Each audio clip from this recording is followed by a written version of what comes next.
சற்று முன் வெளியான முக்கிய அறிவிப்பின்படி இந்த வாரமே பல மடங்கு உயரும் சம்பளம். மத்திய அரசு ஊழியர்களுக்கு அடிக்கும் ஜாக்பாட். செய்தியை முழுமையாக கேட்கறதுக்கு முன்னாடி நம்ம சேனலை சப்ஸ்கிரைப் பண்ணலாம். சப்ஸ்கிரைப் பண்ணிக்கோங்க. மறக்காம பெல் பட்டனை கிளிக் பண்ணிக்கோங்க. அப்பதான் நம்மளுடைய அப்டேட்டட் நியூஸ் உங்களுக்கு உடனுக்குடன் வந்து சேரும். மத்திய அரசு ஊழியர்களுக்கும் ஓய்வூதியதாரர்களுக்கும் முக்கிய செய்தியாக அகவிலைப்படியில் 4% உயர்வுக்கு மத்திய அரசு ஒப்புதல் அளித்துள்ளதாக தகவல்கள் வெளியாகியுள்ளன.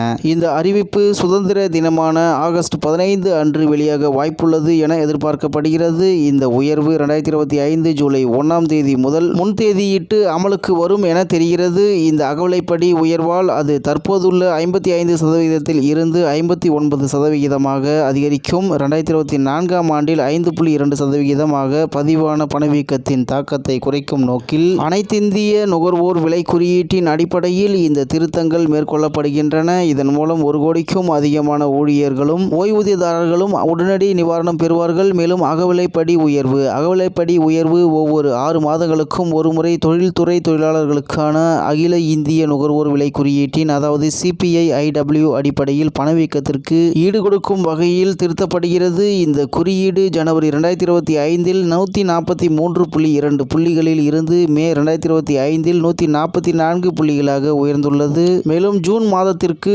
0.5 புள்ளிகள் கூடுதல் உயர்வு எதிர்பார்க்கப்படுகிறது. இந்த தரவுகளின் அடிப்படையில் 4% அகவிலைப்படி உயர்வு நியாயப்படுத்தப்படுகிறது. 7வது ஊதிய குழுவின் படி அகவிலைப்படி சதவிகிதம் இதன்படி கணக்கிடப்படுகிறது. அதாவது 12 மாத சராசரி CPI-IW 261.42 வகுத்தல் 261.42 பெருக்கல் 100. இந்த அகவிலைப்படி உயர்வு ஊழியர்களுக்கு கணிசமான நிதி பலன்களை அளிக்கும். உதாரணமாக மாத மொத்த சம்பளம் 18,000 பெறும் ஊழியர்களுக்கு அகவிலைப்படியாக கூடுதலாக 720 கிடைக்கும். ஆண்டுக்கு 8,640 அதிகரிக்கும். அவர்களது அகவிலைப்படி 9,900 இருந்து 10,620 உயரும். மேலும் அடிப்படை ஊதியம் அகவிலைப்படி உயர்வு. அடிப்படை ஊதியம் 50,000 பெறும் ஊழியர்களுக்கு அகவிலைப்படியாக மாதத்திற்கு 2,000 அதிகரித்து 27,500 இருந்து 29,500 உயரும். இதே போன்ற உயர்வுகள் ஓய்வூதியதாரர்களுக்கும் அகவிலை நிவாரணமாக வழங்கப்படும். இது மருத்துவம் மற்றும் இதர செலவுகளை சமாளிக்க உதவும். இந்த அகவிலைப்படி உயர்வால் ஆண்டுக்கு சுமார் 12,000 கோடி செலவாகும் என மதிப்பிடப்பட்டுள்ளது.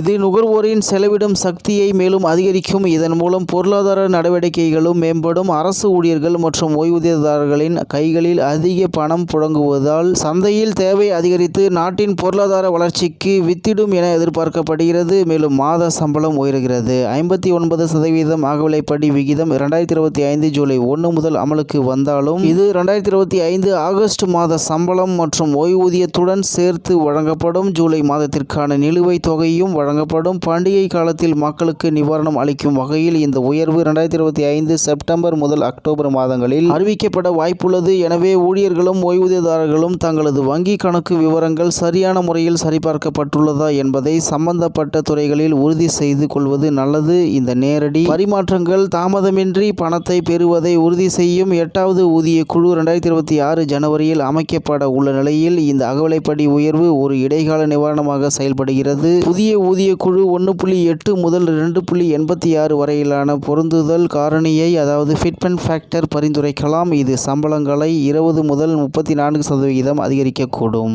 இருப்பினும் அகவிலைப்படி அப்போது பூஜ்ஜியமாக மீட்டமைக்கப்படும் என்பதால் நீண்டகால பலன்கள் குறையக்கூடும். இந்நிலையில் பணவீக்கத்திற்கு ஈடுகொடுக்கும் வகையில் அதிக பொருந்துதல் காரணியை கோரி தொழிற்சங்கங்கள் அழுத்தம் கொடுத்து வருகின்றன. புதிய ஊதிய கட்டமைப்பு வரும் வரை இந்த அகவிலைப்படி உயர்வு இடைவெளியை நிரப்பும் என்று தகவல் வெளியாகியுள்ளது என்பது குறிப்பிடத்தக்கது. இத்துடன் இன்றைய முக்கிய செய்தி நிறைவேறுகிறது. மேலும் இது போன்ற செய்திகளை உடனுக்குடன் தெரிந்து கொள்ள RK நியூஸ் தமிழ்நாடு சேனல் உடன் இணைந்திருங்கள். நன்றி, வணக்கம்.